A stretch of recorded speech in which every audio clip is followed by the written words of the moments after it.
What's up, Fearless Nation? This is Stacy Dash, and if you're into heavyweight boxing, then you have to check out Jay's Theory. He covers everything inside the ring and outside the ring, completely unbiased. So subscribe today. Peace. Back at you with another one. You know, as time has gone by since Fury Wilder 3, and everyone's talking about what a great fight it was, some people weren't impressed. Seems like Alexander Usyk's people, or Usyk, like they weren't too impressed. And a lot of people, most people that I know were impressed, but some people think, it's like a barroom brawl and there wasn't much skill involved. But the more you look at it, I beg to differ, because Tyson Fury fights different styles depending on his opponents. When he fought Klitschko, it was technical. He's from the outside, he's playing around, kind of like he did with Wilder in the first fight. But he learned once he got knocked down twice, he had to find a different approach. He found out Wilder can't fight on his back foot, so he thought he'd rough him up. And so that's what he did in the second fight, and he was successful. Although we know the Wilder and his fanboys say something different. We all know what it is, know what it was. And in the third fight, he took the same approach. And I said, if it ain't broke, don't fix it. Cliche-ish, but true. So what did Fury do? He went in there, backed him up, roughed him up. Now that's skillful. Why go fight a technical fight if that's not, why stay on the outside with Wilder? You got to crowd that right hand. He needs a lot of range to throw it. Needs a lot of space. So Fury roughed him up. So for those people that think, it was a sloppy barroom brawl, that was the game plan. The game plan can't always be on the outside to do this, Sometimes you got to get in close, rough them up, put your weight on them. And that's what Fury did. Tyson Fury and Alexander Usyk are the most skilled heavyweights right now. Joshua, I put Joshua in there. People are wondering now what would happen if Wilder and Joshua fight. I really take Joshua now.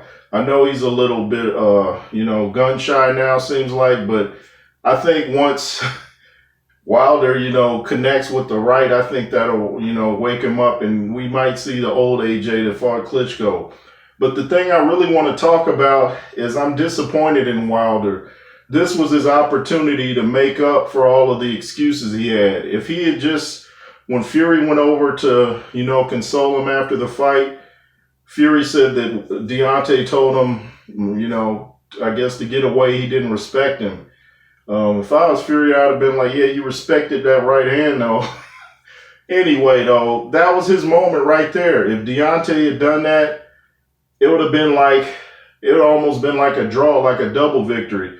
It would have been like, okay, Deontay just erased all the garbage he had said before about the fight being fixed, and he's redeemed himself. He's showing that he's a true man, but he didn't do that. Malik Scott came out and he was, giving Fury his props. Even Sugar Hill, he was like, when we're going to war, it's forget us, it's forget you too. Giving you the PG version, by the way. But he's like, after the fight, it's all good.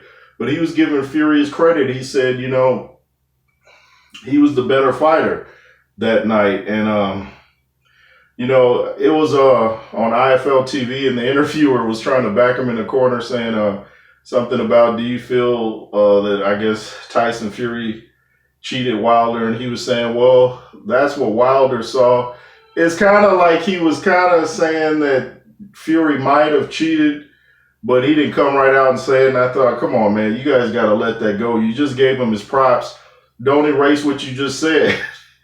And there was no point of Wilder taking that beating if he's not going to come out and show, hey, not only did I take my beating like a man, but I can admit that I lost this fight, And he came out, I got to admit, and said something about Tyson used his strength, and he just didn't know what happened. Basically he didn't have it that night. So I guess that's his way of giving Fury his props, but he should have been a man and embraced Fury, been like, it's all good, man. You just got my number, Some dudes just have your number. But for him not to do that on that night in the ring, he missed his moment. He can do it now and still get props, but it's not going to be the same had he done it that night.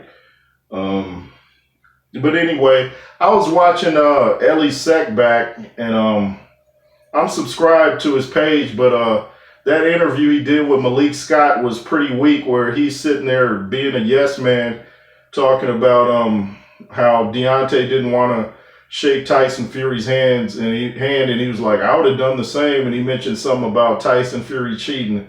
I'm like, come on, man, that's weak journalism. You gonna really go out like that? Because you got the dude sitting right there, you gonna sit there and kiss up? That was weak. That was weak, Ellie Sek back.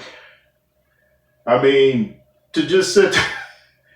If you go back and watch ES News and watch Ellie Sek back interviewing Malik Scott, you'll see what I mean. It was like Kiss Up City. I mean, he should have started the video with kissing sounds. That's how terrible it was.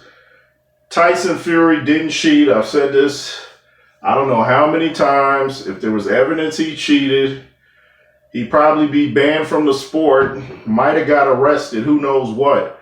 But he didn't cheat. And Malik Scott, you know, people were saying that it was the bad game plan for Wilder to put on the weight, but I'm not so sure. I think something is just wrong with Deontay's legs. And, you know, the old saying is that the first thing to go on a fighter as he ages is his legs. That's one of the reasons I believe George Foreman used to work so hard to train his legs when he was on his comeback in his 40s, pulling diesels up hills with a rope. You know, he had all kind of things, running miles to keep his legs strong. Wilder's legs seemed gone even before Fury hit him with anything, you know, anything that was convincing. He'd throw a punch and he's off balance, he's out of position. So I think something is wrong with his legs, and he's still good enough to beat, you know, I think he would beat Dillian White. Dillian seems to be having something wrong with his legs too. I've noticed that for the last couple of fights. And when Dillian is stunned, he doesn't really recover too well, as you saw in the AJ fight, as you saw in his first fight with Povetkin. So, and plus, I don't think Dillian's going to get past Otto Wylien. The WBC champion was ordered to fight Dillian White, but now Dillian's going to fight Otto Wylien, so it looks like Tyson Fury will be having a rematch with Wylien, because I picked Wylien to beat Dillian White. I think he's too skillful. He's a southpaw, and I think Povetkin was too, and we saw what happened in that first fight. And Wylien is more of a well-rounded fighter than Povetkin, and doesn't punch as hard, but he's tricky. Went the distance with AJ and the amateurs. So, yeah, I you know, like I said, Wilder, there's some people he can beat, but I don't know if he'll ever be the same psychologically and physically. He's taken a real beating for 3 fights now, and these last 2 were just brutal. And you got to remember, you know, you got internal organs and, you know, things shaking around. His ear was bleeding again. And I think the fanboys are still trying to come up with some excuses about a 10 count and the referee count is slow. But they got to remember, it's the referee's count. It's not counting on a stopwatch. It's not 1, 2, 3. It's the referee's count, which may be 1, 2, you know, so that's what it is. You can check that in any fight. You can see a ref's count is different than a stopwatch 10-second. So that's what it is. Let me know what you guys think of Deontay not taking the high road when Tyson Fury tried to congratulate him. Tyson Fury said afterwards, he's a real, let's just say, toilet house, to put it mildly. And he said that shows he's a coward because, you know, he can't admit to loss. And he said he has to have his heart softened. Only the Most High can soften someone's heart, you know. So we'll see what happens. Tyson Fury is the number 1 heavyweight to me. Usyk, number 2.